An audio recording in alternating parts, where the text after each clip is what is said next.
Сәлем достар, бүгін сіздермен бірге астрономия әлеміне саяхат жасап, күн жүйесінің ең керемет планеталарының бірі Сатурн жайлы әңгіме қозғаймыз. Бірақ бір ерекше тақырып талқылаймыз. Сатурнның екі негізгі серіктері туралы білгіңіз келе ме? Ендеше ғарышқа көз жүгіртейік. Сатурн сақиналарымен танымал планета, бірақ оның серіктері туралы не білесіз? Титан, Энцелад, бұл тек атаулар ғана. Ал олардың тарихы мен ерекшеліктері таңғажайып сырларға толы. Осы видео арқылы сіздермен бірге әрқайсысын зерттейміз. Онда бастайық. Титан Сатурнның ең үлкен серігі және күн жүйесіндегі барлық серіктерінің ішіндегі ең қызықтысы. Оның басты ерекшеліктері физикалық сипаттамалары: диаметрі 5150 км. Бұл оны жердің айынан 2 есе үлкен етеді.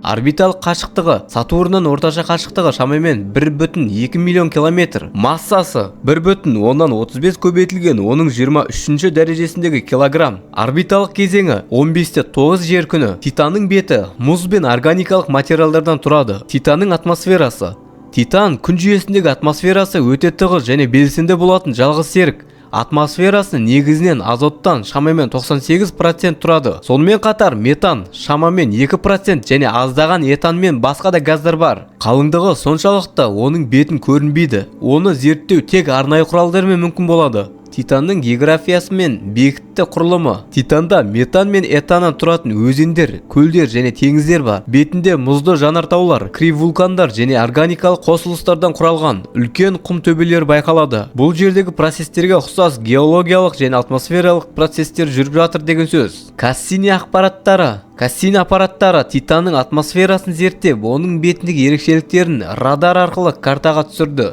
Хайдженси зонды Титанның бетінде қонды. 2005 жылы және алғашқы суреті мен деректер жерге жіберілді. Атмосферасында органикалық молекулалар табылды. Бұл өмір сүруге қажетті химиялық заттардың болуы мүмкіндігін білдіреді. Титанның ерекшеліктері: метан циклді жердің су айнымалына ұқсас, бірақ метан негізінде метан буланады, бұлттар құрайды және жаңбыр ретінде түседі. Мүмкін өмір іздері Титан мұз қабығының астындағы сұйық мұхитқа ие болуы мүмкін, ал оның органикалық қосылыстары тіршілік үшін маңызды химиялық процестерге қатыса алады. Ғылыми қызығушылық: Титан тіршіліктің өмірдің пайда болу мүмкіндігін зерттеуде ерекше маңызды. Оның органикалық бай беті мен метан-этон циклді жерден тыс тіршілік іздеуге қолайлы орын екенін көрсетеді. Титан күн жүйесіндегі ең таңғаларлық денелердің бірі және болашақ миссиялар оны зерттеуді жалғастыратыны анық.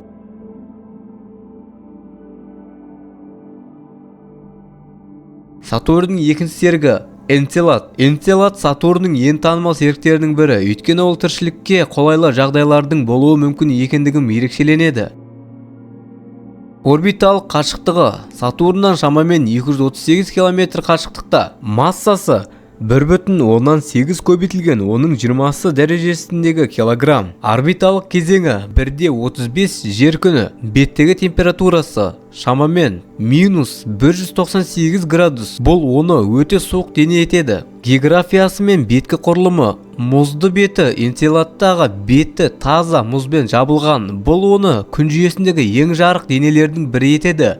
90%-дан астам шағылыстырылады. Кратерлер мен жарықтар: оның бетінде үлкен кратерлермен қатар мұзды жарылыстар мен терең жарықтар байқалады. Тектоникалық белсенділік: оның беті үнемі жаңарып тұратындықтан кейбір аудандарына кратерлер мүлдем жоқ. Гейзерлер мен мұз ағындары: Энцеладтың оңтүстік плюсінде алып гейзерлер анықталды. Бұл гейзерлер су буын, мұз бөлшектерін, аммиак, метан, көмірқышқыл газын және басқа да органикалық молекулалық ғарышқа шығарады. Бұл материалдар Сатурнның Е сақинасының қалыптастыруына үлес қосады. Бұл гейзерлер мұз қабығының астында сұйық мұхиты бар екенін көрсетеді. Энцеладты бірнеше рет зерттеді. Оның ішінде гейзерлер анықталды, шыққан газдардың және мұзды бөлшектерін талдады. Гравитация мәліметтері арқылы оның мұз қабығының астында сұйық мұхит бар екенін анықтады. Органикалық заттар болуы мүмкін. Органикалық заттардың болуы тіршіліктің негізгі элементтерінің бар екенін көрсетеді. Энцеладтың ерекшеліктері: тіршілікке қолайлы орта. Энцеладта тіршіліктің пайда болуы мүмкін жағдайлары бар. Сұйық су, энергия көзі, гейзерлердің геотермалдық жылулығы.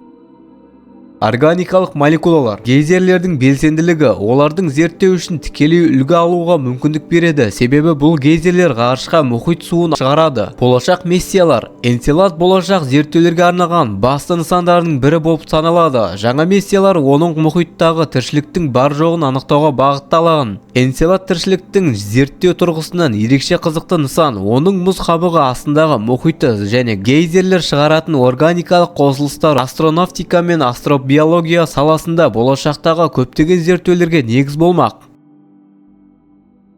Міне достар, біз бүгін Сатурнның екі керемет серіктерін зерттедік. Әрқайсысы өз ерекшеліктерімен таңғалдырады. Егер сізге қызықты болса, лайк басып, арнаға жазылып, пікір қалдырып, келесі видеоға ғарыш әлемінен саяхатымызды жалғастырамыз. Сіздермен болған астрономия және технология каналы. Келесі кездескенше.